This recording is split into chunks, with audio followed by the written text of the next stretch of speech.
Hey, check, check, check.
I'm just trying to make sure everything's up and running here and working correctly here. That's where I'm at, Jake, here.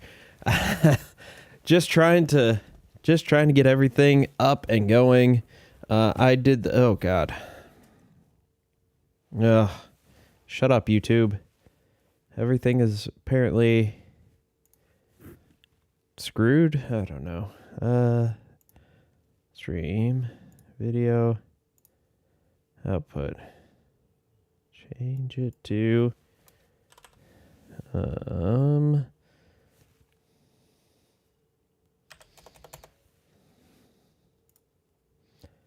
there we go. Let's see if YouTube's happier with that. I don't know. Changed up a few settings here. Just trying to make sure everything's working just right. Oh, man. Not much. Not much is up there, Gain. Last time we talked, it was a while ago. It's been a while since I've done a live stream here. Unfortunately, life has kind of exploded, but things have come back. But YouTube is just yelling at me. I had the bitrate up too high, and then it was yelling at me about having streaming at 1440p, and it's like, you can't do that in ultra low latency mode. It can only be 1080p. So I switched it to 1080p. Otherwise, I'd have to end the stream and start it over again. And that's all I have to say about that. Nice and coherent. So I feel defeated now after YouTube just yelling at me at this. It's just so disheartening. And this music goes on for a lot longer than I thought it would. Ooh, that swell of sadness there. There we go. Oh yeah, brother. Ooh, that reminds me. I have to go get something real quick.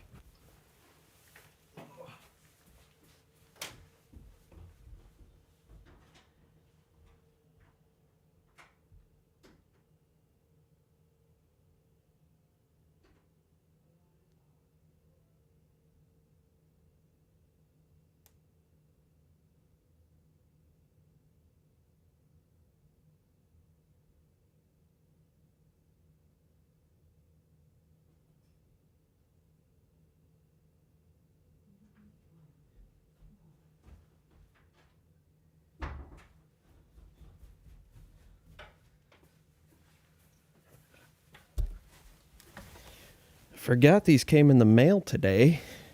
Thank you, Amazon. Let's do a live unboxing here. Oh, man. There we go. Look at this beautiful box from Amazon. The Sports Polarized Sunglasses Anti-Glare Cycling Glasses. But it does more than that. Skating, boating, skateboarding, moonwalk, breakdancing, football, shuttlecock, baseball, bicycle riding, tennis, table tennis, mountain climbing, treadmill, jogging, upstairs, basketball, baseball, hurdling. Oh my God. Anyway, so these came in here. And, look at that. Comes with extra ear hooks, different ear hooks. We've got sunglasses here, but more importantly, the bag's already opened. These are my totally legit $12, totally legit. Oh yeah, brother. I got my sunglasses on and I'm ready to talk. I'm the former PDGA president here, Justin. Oh yeah, brother. Oh, that hurt.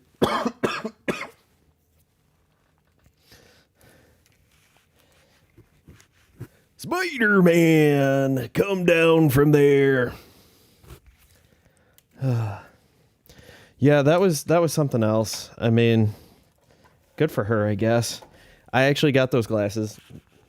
They were definitely a late night inebriated purchase. That's for sure. But I was smart enough to only spend like $12 on these. But basically working on getting some content recorded for this summer, getting that up, doing something about the rules and clarifying some rules and stuff. And I decided to have 2, potentially 3 people doing these rules. The first is obviously the one and only glorious Joe. Actually, let me start recording here. Let's start that over. So yeah, I'm going to be working on some content for this summer. Working on, some of the rules with the PDGA, a lot of new people here.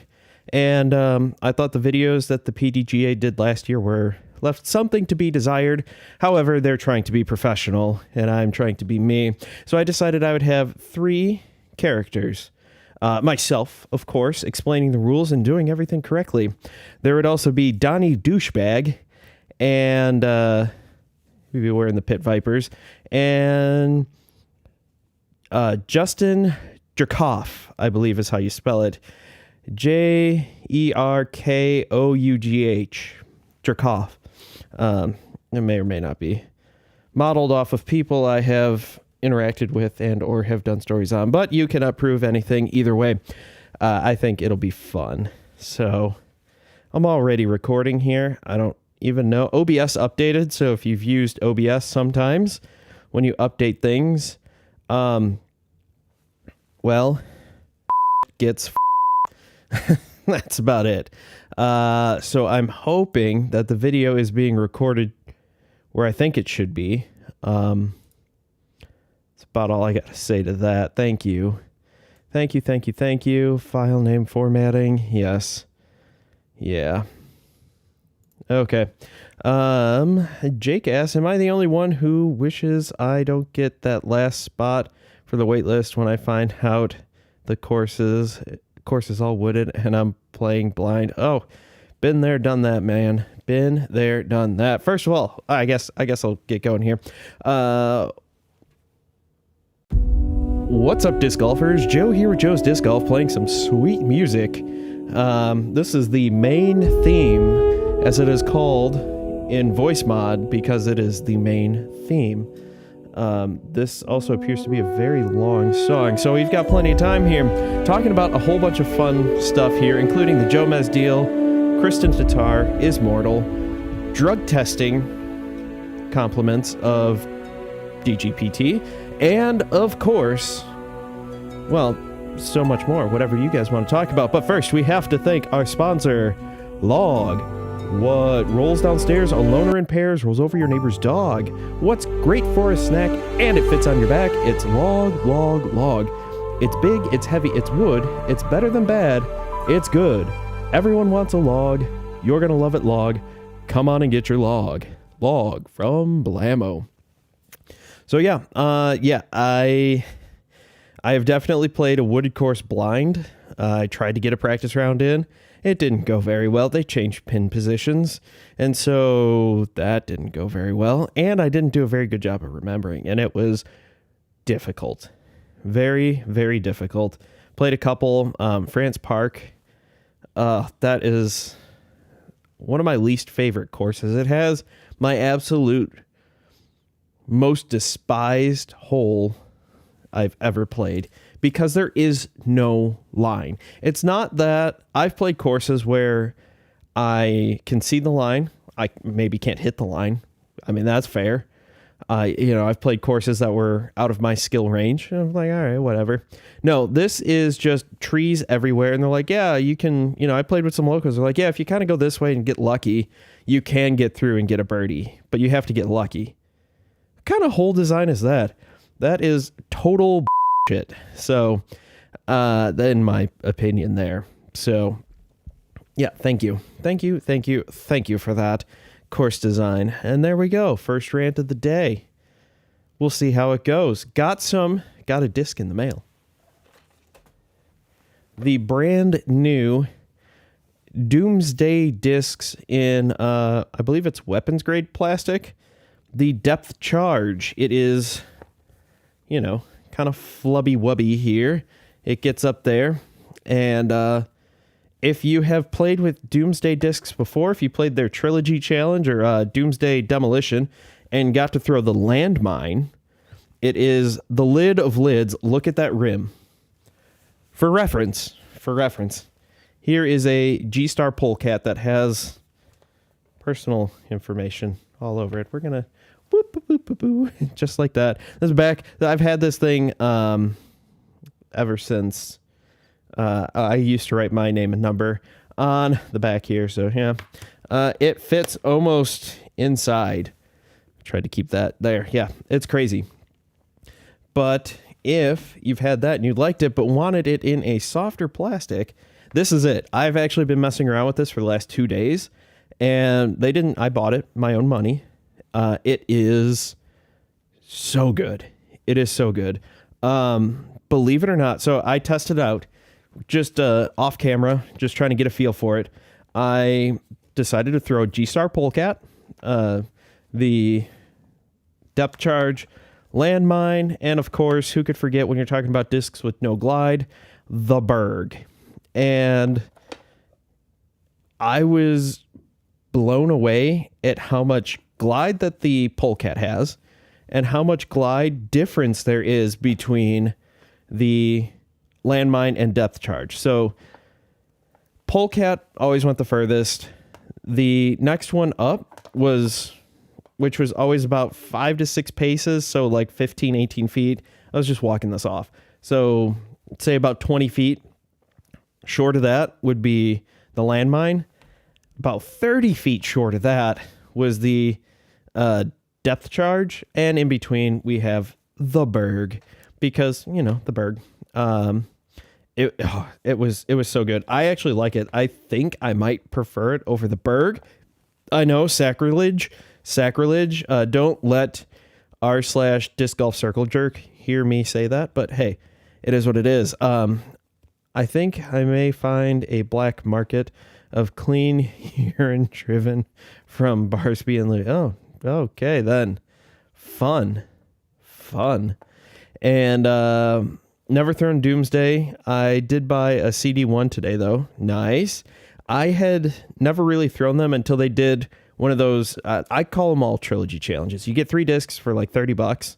You got the discs, you got Band-Aids, you got towel, I think, and I think that was it.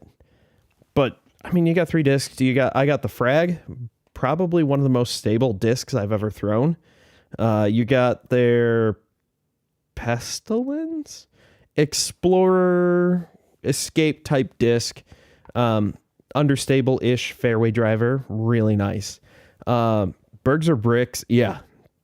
Crazy to think that theirs are heavier. Yeah, they are. Unfortunately, there is nothing written on the back, and my kitchen scale needs a new battery. And of course, it doesn't need like a AAA or something. It needs one of those button batteries that I don't have. So I don't know what this is. I know they shipped all of them right around, they said 177 plus. So this is at least 177 grams. And it feels pretty close to, actually feels pretty close to my Berg, which I believe my Berg is 176. So pretty close, obviously. It's like throwing a brick into the wind. The Berg is actually a little bit curved. You can kind of see it's a little curved, where this is just flat. It is a flat surface getting thrown into the wind. And yeah, it hits the ground and just sticks. I threw it on hyzers, I threw it anhyzer, I threw it flat. Every single time it just kind of hit the ground and either kind of tacoed and fell, or kind of tacoed and fell over onto its top. And that was about it. It was crazy. It was so much fun to just throw it. I can't wait to record a video, really compare these, actually get a little more detail out there, get a little more, get some follow flight, you know, doing that fun stuff. DaVinci Resolve, man, it's good stuff. It is really good stuff. But I guess, let's see, how long have I been recording? 10 whole minutes. Hot damn. Here we go. We are going to, what is going on YouTube? Okay. I've ditched the Berg recently. I wanted all my throwing putters to feel similar. So AVR, AVR3, AVR X3, took the slots. Okay, yeah, that makes sense. My putting putter is Judge in Classic Soft. So it's sturdier than what this is, but same idea. And then my throwing putter is also, it's a premium Judge. It's lucid plastic. I get you. This is going to be for those touchy up shots. It actually feels pretty nice to throw on a forehand, and I'm not worried. Like, if I get this on Anheuser, if I do too much of that with, say, the Judge, it's turning and burning, and it's not going to be good. This one, I don't have to be quite as careful, so that's kind of nice. Other than that, yeah, that was a fun one right there. Blah, blah, blah, blah, blah, blah, blah, blah. We had Jonesboro and learned Kristin Tattar is mortal. Yes, she has now missed the podium twice. Last year, she didn't miss it at all. Her worst finish was third place. And now she's finished, I think Jonesboro, I think she was 7th, I want to say. She looked mortal. Kristin Tattar, just, shout out to Kat Mertsch, who screamed like a banshee when she won. Good for her. Good for her. Not my style. Good for her. Definitely interesting. But I gotta say, the more I thought about it, the more I was like, okay, she absolutely dominated Champions Cup. Everybody after round 1 was playing for second place. For best case scenario, everybody was playing for second place. And Kristin Tattar just played phenomenal. She was on and just looking so smooth, so fluid, so awesome. And then this week, she was just a little bit off. And in my opinion, the amount of mental energy that she had to expend to perform at that level for 4 rounds at a major, where I'll say it this way, what happened at Champions Cup last year, hell hath no fury like a woman scorned. And after Champions Cup, she gave a big old you to everyone out there and said, I'm just winning everything this year. Came back around, dominated 2022, came back 2023, crushed Champions Cup, and let's be honest, she used all of her energy. That was what she was going for. Yes, winning Worlds was great.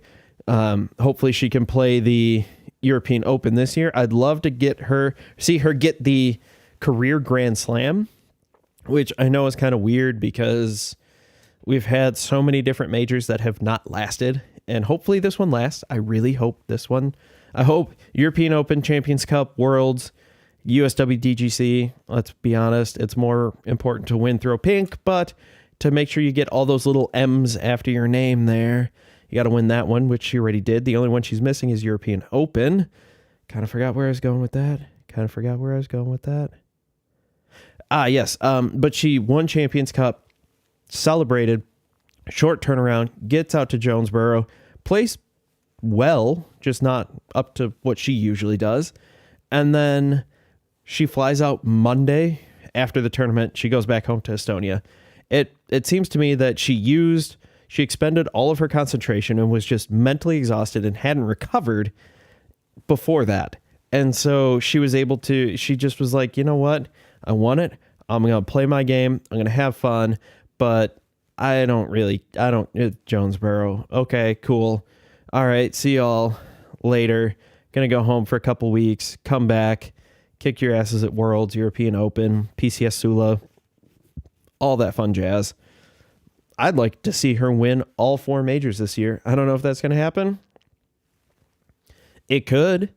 I mean, thinking back to the Ulti World article, that the title was something along the lines of, the one player to beat Kristin Tattar this year isn't Paige Pierce. It was like, spoiler alerts, it's Katrina Allen. Obviously, this was written before the season started, so we didn't know we're going to have Kat Mertsch, Sayonara, all beating her. Paige Pierce beat her. But, yeah, It's been crazy. There's a little more turmoil in the FPO field, but in a good way. I think this is great. It's still clear that Kristin Tattar is going to absolutely dominate. Yes. Okay. Call me the Kristin Tattar of disc golf streaming there, Gain Stage. He says, for those of you listening after the fact, I'm watching your live stream on my home theater TV, and I want to say that your audio and video quality is top notch. Well, you can thank Focusrite and the Vocaster 1 for making my voice sound even more buttery smooth.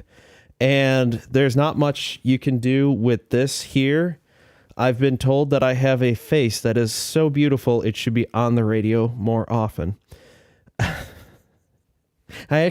Side note, I actually said that to a couple of my athletes who are high school students, and they looked at me going, well, you can't see someone's face on the radio. And I'm just sitting there going, oh, this is the future of our country.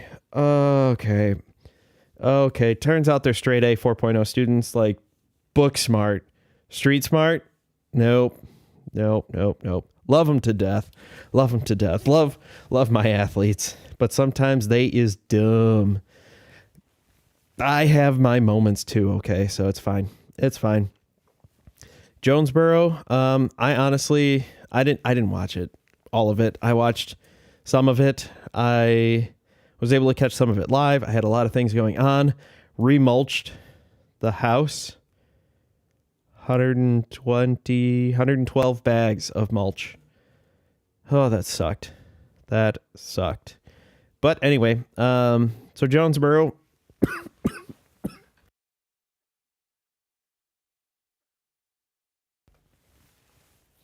I need to move that button so I could mute myself a little faster.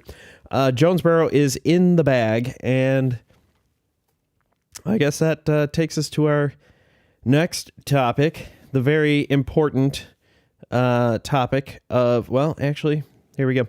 I'll respond to a few. Got to play some catch up here. I putt with the judge, but they're very glidey and past the basket. Approach with judges has me in C2 past the basket. Yes, I can understand that. I do love throwing with them. I do. Yeah. Mute button. Good times. What I need to do is kind of rearrange my L-shaped desk here. So I've got desk here, and unfortunately the Vocaster is up there in front of the camera, and keyboard's here. I could change things, but change is bad. Change is really bad. But I guess we can go and talk about the potential that we have here. The potential for drug testing, potentially for 2024, 2025. Jeff Spring made a comment on Tour Life with Brody and Yuli. And we've already had some kind of implementation here this comes out of Washington State, Spokane area.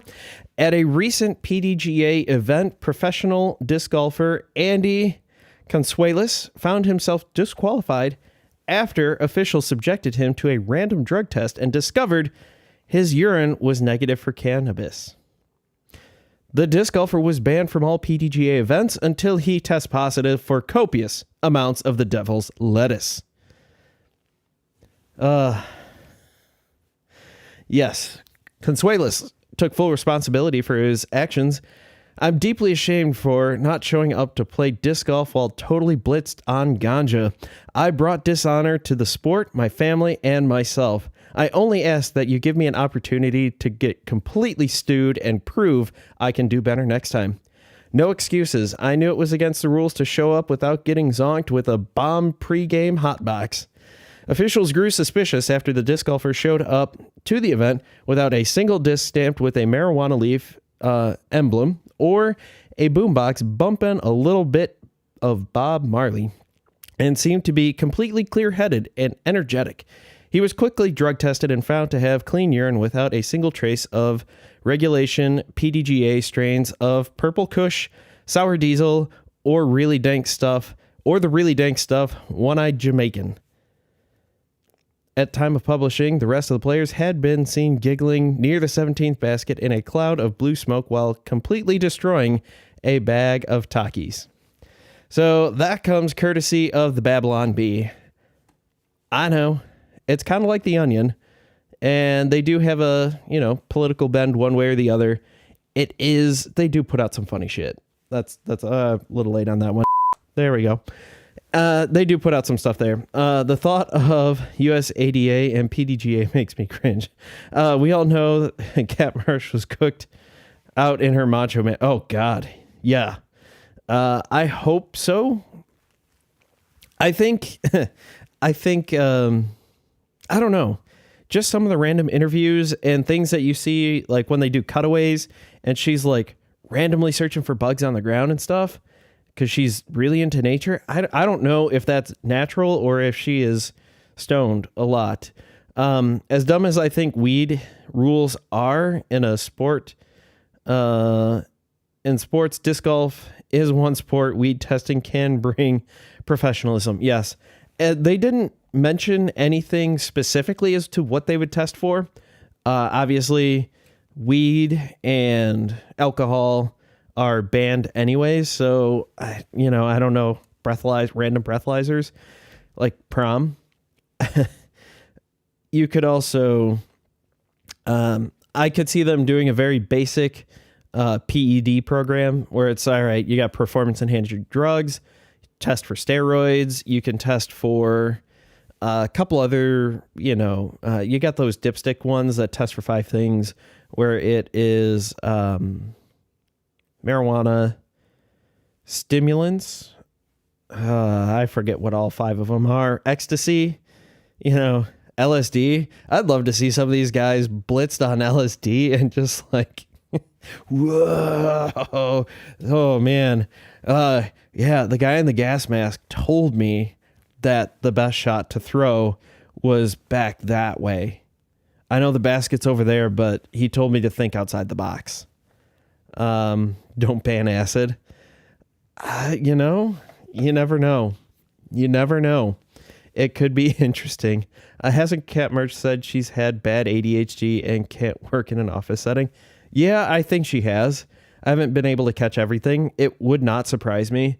A lot of athletes, generally speaking, have a hard time focusing when they're being told to sit and do something. Have you ever watched a room full of football players trying to watch film? It is brutal. It is awful. I also have to do concussion testing with them, and trying to get them to sit still and take a test for 45 minutes on a computer. Holy crap. They think it's bad. Woof. Oh man. Watching them take that test is brutal, but you can power through it. Yeah, I thought I'd have a little fun there. Of course, my father-in-law sent that article to me. He texted, he's like, "Hey, have you seen this?" And I was cracking up. It was a good one. It was definitely good. And then he stumbled across, because of that, he ended up on YouTube. He stumbled across my podcast. So if you're watching, hi. Probably not live, but he really thoroughly enjoyed the log commercial. But yeah, speaking of commercials, I guess we can talk about, okay, no more silly statements, questions. Where is Drew Gibson this year? Are you talking about like his awesome Twitter takes or in general? Because I know he usually takes off a bunch of time around this time of year. I thought he usually comes back around Jonesboro. We'll see. I think he'll come back for the West Coast swing. Words are hard. My throat's a little scratchy after that Macho Man brother. I don't know where he's been. He hasn't been playing all that well, but he has that contract that has the potential of being worth millions. So I'd also like to point out Joe's Disc Golf has been acquired by discgolfnewsandmedia.com because 'tis the season for acquisitions. Jomez has been bought out by the Disc Golf Pro Tour. I had an article up on joesdiscgolf.com. We had, there's been the statement that the Disc Golf Network put out. There was also the interview that he did with the Upshot with Tour Life. I think Terry Miller had him on. It seems like everybody had him on, and you got a little bit of different information here and there. But what was I going to say? Yeah, there's some information there. Ultiworld had an article up. That's where I found out where he mentioned some of the stuff in terms of drug testing. He also did bring up the fact that they are aware of the issues they're having with streaming, and they are working on it. He said he did appreciate hearing feedback. So to all the people out there that say, no, you cannot criticize the Disc Golf Pro Tour because it used to be so much worse, or Disc Golf Network, and it used to be so much worse, and now it's so much better. I agree. It is better. Looking back at some of that stuff when they first tried live streaming, it made shit look good. It was awful. It was so bad. Like, Champions Cup would have been a step up. However, looking what they can do now, obviously, cell signal, trees, forest, woods, I get it. You don't have the best reception. You got to start looking at something. You got to figure out something there, because at least they're aware of it and working on it, and they're hearing the feedback. You see, I'm kind of torn right now. Like Champions Cup, I ended up going back to watch more post-produce because some of the coverage was awful. They are working to do that. They said they are working on the back end. They changed some content delivery network stuff in the back end. What they're trying to do now, they're working on Disc Golf Network 2.0.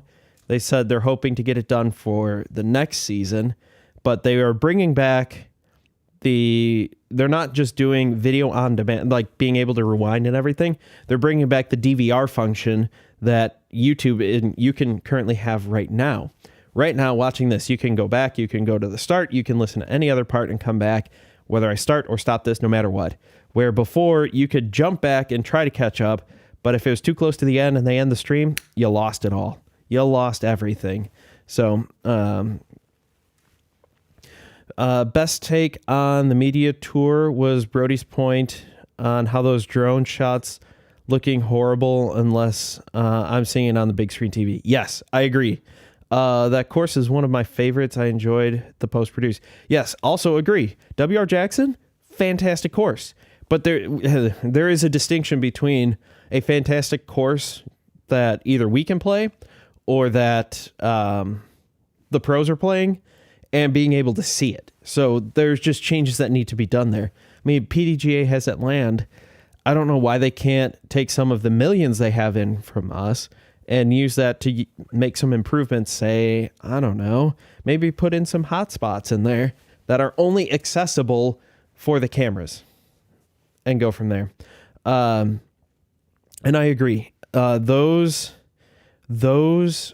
drone shots are, I like the idea, but yes, unless you're watching it on a TV. And I guess I hadn't noticed that because fortunately, most of the times, like when they've been doing it, I've either been at home and it's been up on my TV, or when I'm at work, I have, at work, I have a 32-inch monitor. So having it on half the screen, it's still a pretty sizable viewing angle, or viewing, the screen size still is pretty large.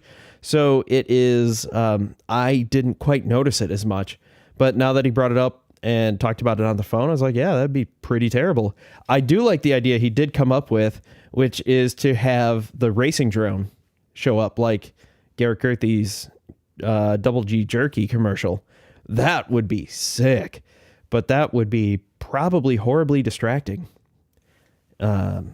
So yeah.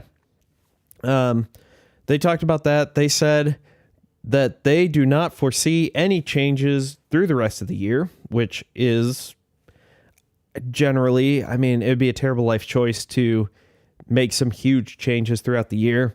They did buy the Jomez brand, but I would not be surprised if I don't know, say a year from now, maybe going into the 2024 season, that we have the Jomez logo, the O after the J, the first O is the Disc Golf Pro Tour, that logo, or the Disc Golf Network logo in there.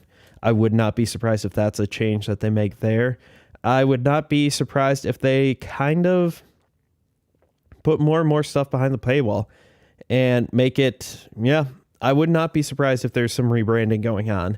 They do have to slow roll it, and let's be honest, the Disc Golf Network, Disc Golf Pro Tour is known to slow roll things, to slow roll changes. For better or worse, that's what's going to happen, is they're going to, it's going to be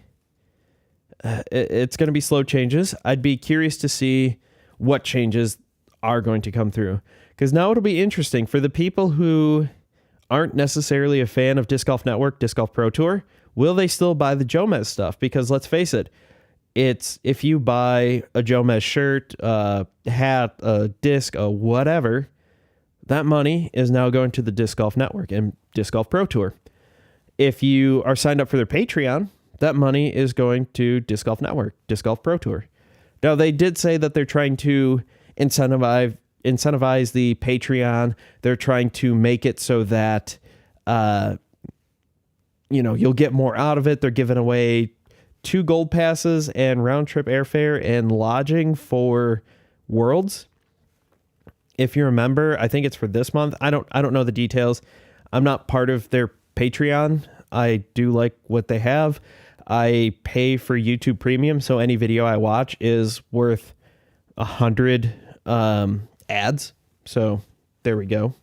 I do my part. That's also because I hate ads, and YouTube has been getting so many more ads. Imagine a whole 16 ace at DDO on a drone. It would look way less impressive. Yes, it would. I agree. Blanking. Totally lost my train of thought here. Oh yeah. Words are hard and have been escaping me recently. It's that Alzheimer's, after 30, it's all downhill. But yeah, it'll be interesting to see how this plays out. I would not be surprised that I think the contracts for like GK Pro, Ace Run, Central Coast, I think those go through, in the interviews it said through 2024. In the way they worded it, I wasn't quite sure if it ended at the end of 2023, so for the 2024 season, and they'd be in talks right now, or if next year at this time they'll be in talks and it's through the 2024 season. But I would not be surprised if they bought up Central Coast or GK, maybe not GK, but like Gatekeeper Media, and Central Coast, maybe Ace Run, one of those that do a pretty good job. But then it's all of a sudden like, if, no offense to those guys, they do great work. They're not Jomez. You're not buying the brand like that. I think what would happen if they bought like Ace Run, they would just buy Ace Run, get rid of that name, and it's now DGPT Post-Production, or whatever they want to call it. After hearing that Jonathan's second in command left Jomez, it kind of felt like he was defeated and overwhelmed. Yeah, it sounds like, I can't remember the guy's name, but he did a lot of the back end. He talked about how he took over the Instagram, got it from 10,000 to 100,000, worked on all the branding, all the logos and all that stuff. And then I can understand, like, you're splitting the work. That's not necessarily his thing that he is good at, that Jonathan was good at. Clearly, he tried, and I think he'd agree where he's like, yeah, it's not like he could kind of do it and kind of keep it going, but that wasn't his thing. That wasn't his passion. He's, doing the camera. He was doing the overall direction and doing a fantastic job at it. So please don't get me wrong on that one. So it makes sense. He talked a lot about, in a lot of the interviews, being overwhelmed with all the HR and tax and all that crap that you have to deal with, and the regulations and tax, because, you got Billy who lives in Tennessee and Mark who lives in New York and Jimmy who lives in Illinois, and they all have different tax regulations, and you all have to make sure that you have all that right. And I didn't list Texas or Florida. No, Texas for sure. I live there unless I change it, that you don't have an income tax. So shout out to Texas. I was also in grad school, so I don't know how that all worked out, but it was great. No income tax, but state tax on everything else that you bought except food. So yay, grad school. And so I could get that. He sounded very relieved to be able to pass all of the behind the scenes paperwork off to their HR department. And he's like, oh, thank God, here you go. Here's everything. I don't want it anymore. I don't want it anymore. He was also smart to sell when he did, because it sounds like, and he even described that his Patreon, the Jomez Patreon in general, just fell off a cliff. People, unsubscribed. The big boom that they had from COVID was over, and everybody, it just tanked. They don't have everybody trying to buy, they got their Jomez disc or two, and, they're happy with that, or their one Jomez sweatshirt or t-shirt or jersey or whatever. Which, I get it. You want to have that stuff. You wish people would buy more. Not everyone can be Linus Tech Tips and sell all this stuff that is ridiculously high quality, and people will keep coming back to buy and tell other people, and they'll want to buy it regardless of not knowing, hey, who's this Linus Tech Tips guy? I don't know. I don't care. But the sweatshirt is amazing, or the jacket, or whatever, or the screwdriver, backpack, whatever. Jomez doesn't have that. I'm not saying like their logo isn't cool, but they don't have a whole team designing sweatshirts and designing clothes all off there. So yeah. Gate Sage says, I think I'm more built for post-produce because I don't have social media. I also pay for YouTube Premium. Yeah. I get that. And post-production is great if you don't have the time. I'm not against post-production. I think it's great. I like to throw stuff on and be able to watch most of it live just because I have the time and all that stuff. And it helps me be more informed so I can make better opinions, because let's be honest here, Jomez has kind of gotten screwed with on the MPO side, because we've had 3-4 chase card winners. So you'd never really know about that. And I'm not saying that they won't do a great job and you won't find out about it, but like live, I could, better figure things out there. And yeah, and if you can stay off of socials, that's great. We're at the point now where like, it's on you, where there's enough people who watch live, or there's UDisc Live, where it's like, it's on you. If you don't want to see it, it's not my fault by reporting on what happened. You're not going to yell at the Bears reporter when they talk about the Bears winning, or they talk about the White Sox winning, or the Blackhawks winning. None of those teams do that very often. I just looked at the White Sox record and they're 10-22. So yeah, you don't have to worry about that all that often. But I think, the people who complain on Reddit need to do a better job of just staying away. I'm not being grumpy at live feed crowds, just babbling my viewing taste. Yeah, no, I totally get it. And the commentary can be rough. There was a comment that really stuck out to me, and somebody else talked about it too, talking about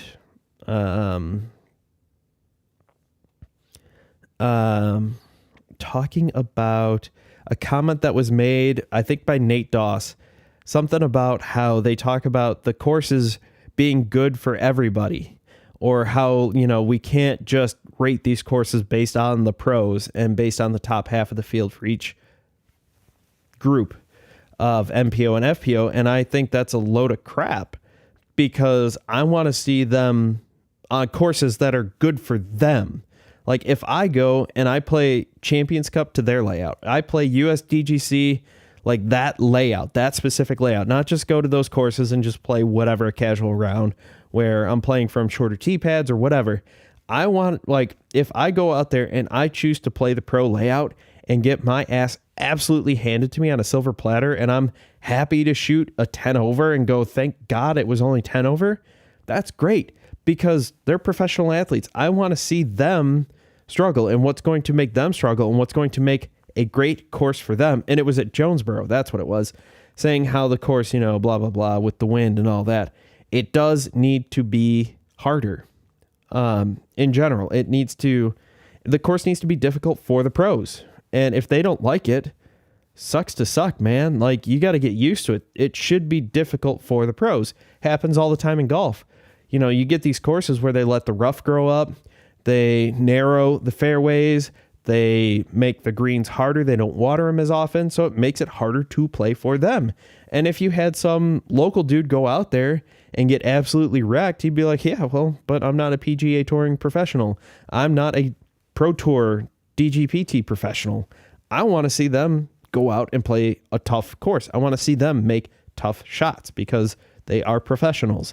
I could step in the box in baseball and face a 95-mile-an-hour fastball and look like an absolute moron doing it, or get hit and then have a broken arm probably, because, that's my luck. Yeah, I get, Jake says I get tournament stamped discs all the time. And if I play horribly, I leave the disc behind. If I play well, it's a wall decoration, not long-term market. Yeah. I think the disc golf guy has a problem in commentary in that the best players lack a broadcasting voice. Nate and Val are rough to listen to. Yeah. That was also continuing from Jake. Sorry for all of you listening later. I think Terry does a pretty good job. I do want to hear more of Brian Earhart. I think he's done a pretty decent job he does great with the on-course commentary. I think he does a pretty good job commentating. I think Charlie does a good job. I think when, say, Charlie gets really in trouble is when they're like, hey, buddy, you're going to have to do both MPO and FPO. And that's just a long day. And he struggles by the end of MPO because he's done 4 or 5 hours of FPO. And then, he's got MPO there. He's trying to do the best he can and remember all these stats and facts about FPO and then try to remember all the stats and facts about MPO. And it isn't good. And Charlie's the only one who sticks out in my mind. I know it happens to Terry. It happens to a bunch of other people. Juliana, Jake said Juliana is great. Yes. Wow. I just confused her for somebody else. No, Juliana Korver is good. I do like her. I'll be curious to see, I like Nate Sexton in the booth, generally speaking. I think he has a good voice for it. I think, I can't think of anybody else off the top of my head who is currently playing, who would have a good voice and, and be knowledgeable enough or seem knowledgeable enough on there. I don't know. Maybe I'll throw my hat in there. DGPT is looking for commentary teams or commentators to do, I believe it is European Open and PCS Sula. But the catch is you have to go do it from the Pulsea studios in Finland. I think it's Finland, Norway, somewhere over there. One of those finger countries up that way. Yeah, no. And you have to be there for a couple weeks. To say my wife would murder me would be an understatement. That is for sure. Climo and Barsby. Yes, Barsby impersonating Climo in the booth would be pretty awesome. I'll just be, I don't know. Some of that has to do with just spending the time getting one of the audio engineers out there. And I know I'm probably preaching to the choir there, but to get them to sound better, just mess with the audio a little bit. I think most sports make a mistake by having pros on commentary. I like to hear a fan with personality. That's why I generally like listening to hometown announcers, because the color guy is usually someone who is a big fan and probably played for the organization for a while. Like I liked the announcers for the White Sox a lot. And generally I like the announcers for the Blackhawks a lot. And, I can't remember the guys' names for the Bears, the local guys, but you get the national ones, and no, the national guys, although Romo, pretty entertaining. He's a fan of football in general, so it's kind of fun. And yes, I agree. Gain Stage, you should go out there and let them, like, I don't know why they haven't just spend the money to contract one person to go out there and go, all right, here are the 8 commentators for the season. Have them go out there, fiddle with the levels, write them down, save them, and go, okay, so we've got, Terry and Juliana, boop, boop, these buttons, done. I did that for my friends, and I don't know what the hell I'm doing. This is just hobby. I did that for my friends when we were doing Half in the Bag, which, sad to say, guys, if you're a fan of Half in the Bag Disc Golf Podcast, it has been ended. Sorry. I prefer a big MMA UFC fan. I prefer Paul Felder and John Anik, I think, over any of the former champions as commentators. And yeah, and that part of that is taste, part of that is experience. Yeah. But just announcing now, Half in the Bag as it was with Ian and RJ and myself. We cannot figure out how to do it. Life has gotten in the way and cannot coordinate our schedules. So Half in the Bag is currently on hiatus indefinitely until something happens. I don't know. I do that for a living, and it's impossible. I record the band or broadcast as a professional. Yes, I get that. I do sports medicine for a living, and there are plenty of times where I'm like, yeah, I can't. No, you just no. But yeah, even a basic where it's just like, come on, guys. I get it. You don't have a ton of money, but you're telling me, you can't. It's just, I don't know.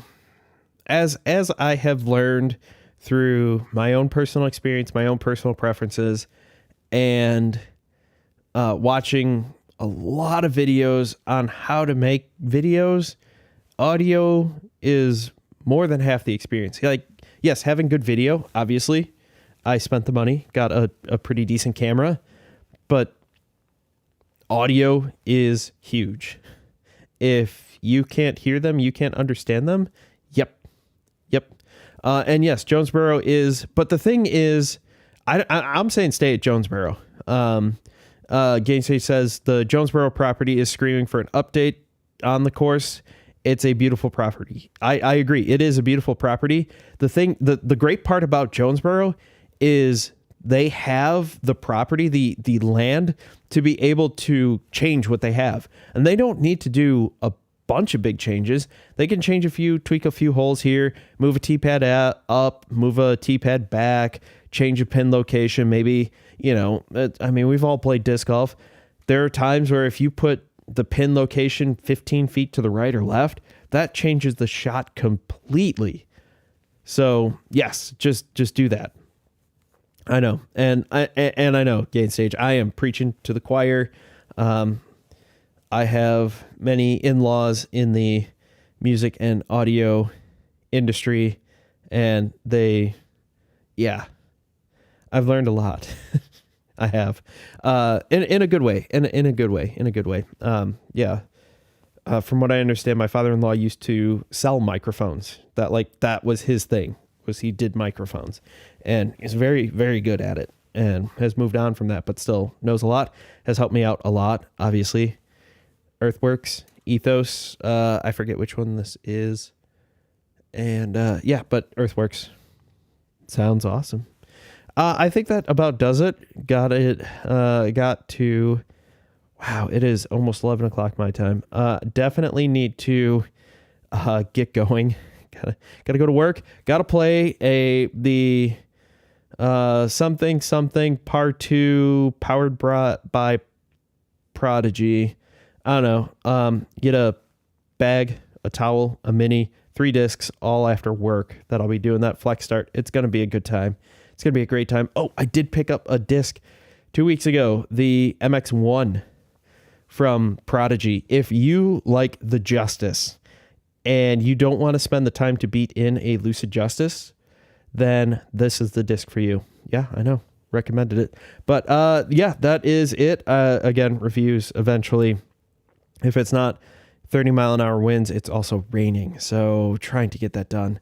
Jonesboro would benefit from cutting pars 4s to 3s and adding 5 killer par 5. It'd be interesting. I think I'd actually need to look at, say, an overhead of the property to be able to be like, yes, this would be a good idea. But I think they're going to make the changes. I think they will. Everybody loves the course, and I don't think it needs to be huge changes. So thank you all for watching. If you get a great tree kick, don't forget to thank Treesus. And if you get kicked deeper into the woods, well, you need to repent and reflect because you have transgressed against Treesus. As always, I've been Joe, you've been awesome, and I can't wait to see you all in the next live stream. Yeah, live stream. And pots.